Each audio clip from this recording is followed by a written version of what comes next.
কি আমার শাড়ি পরা দেখে অবাক হয়ে গেলে তো? হ্যাঁ গো, আজকে একটু শাড়ি পরতে ইচ্ছে হলো, কারণ বাড়ির পাশে একটা নিমন্ত্রণ ছিল। তো আমি আর ভিডিও আর করিনি।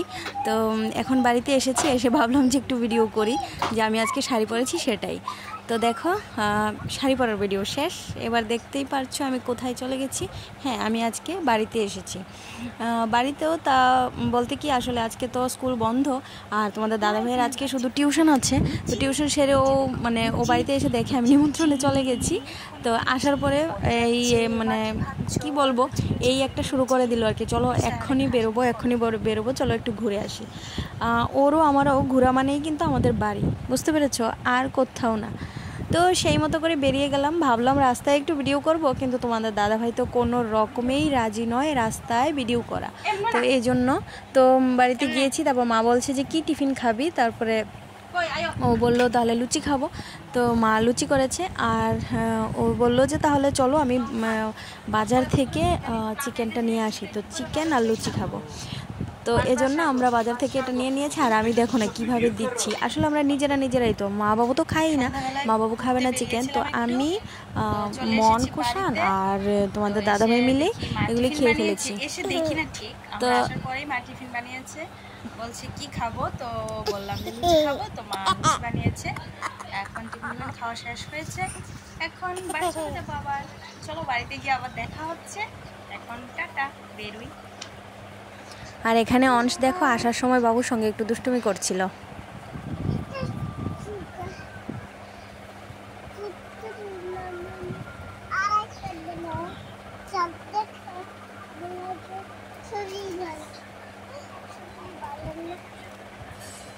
হয়ে গেছে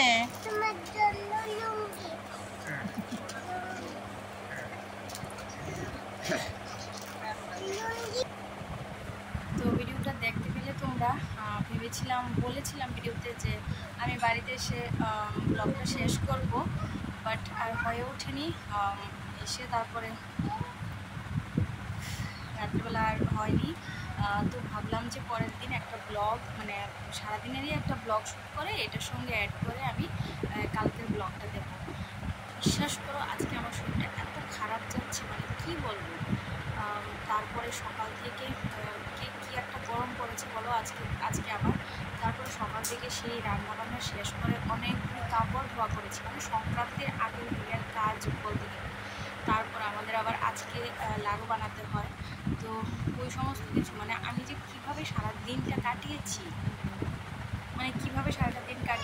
এখন বাজে 7:30। তোমাদের দাদাভাই 7:45 দিকে বাড়িতে এসেছে, আসার সময় ওষুধ নিয়ে এসেছে, ওষুধটা খেয়েছি। এখন আবার ভাতটা রান্না করে, মানে সকালবেলা রান্না সেরেছি, তারপরে বাড়ির মানে ঘর সুরা মোছা যা আছে সমস্ত সেরে, তারপর অনেকগুলি রেখেছিলাম, ভেবেছিলাম ধুয়ে নেবো, কোনো অসুবিধা হবে না। কিন্তু আজকে আমার শরীরটা এত ভীষণভাবে খারাপ করবে আমি বুঝতেই পারিনি, যেন বিশ্বাস করবে না আমার শরীরটা আজকে কী পরিমাণ খারাপ ছিল। বাট তবুও থেমে থাকিনি, চালিয়ে গেছি সারাটা দিন, অনেক কষ্ট হয়েছে। তারপর লাড়ুর 2টা হাঁড়ি ভরতে হয়, তো ওইগুলি বানিয়ে টানিয়ে সন্ধ্যা দিয়ে তারপর ঘরে ঢুকেছি। তারপরে এসে আর সারাদিন তো অংশকে খাওয়ানো, ঘুম পাড়ানো এই সমস্ত তো আছেই। তারপর সন্ধ্যার পরেও আবার অংশকে টিফিন খাইয়ে তারপর তোমাদের দাদাভাই এসেছে, তারপর ওকে চা বানিয়ে দিলাম, সবার জন্য চা করলাম বাড়ির, তো ওদেরকে টিফিন দিলাম। তারপর ভাতটা রান্না করে এখন 7:30 বাজে। এখন ভাবলাম যে না চলো আমি ব্লগটা অ্যাড করি, তোমাদের সঙ্গে একটু কথা বলে নিই।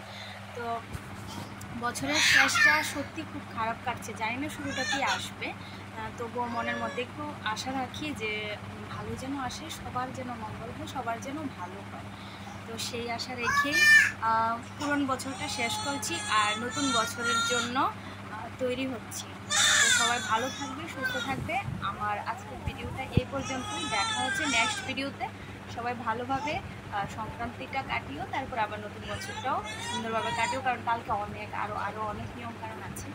তো চলো আজকের মতো টাটা, দেখা হচ্ছে নেক্সট ভিডিওতে, বাই।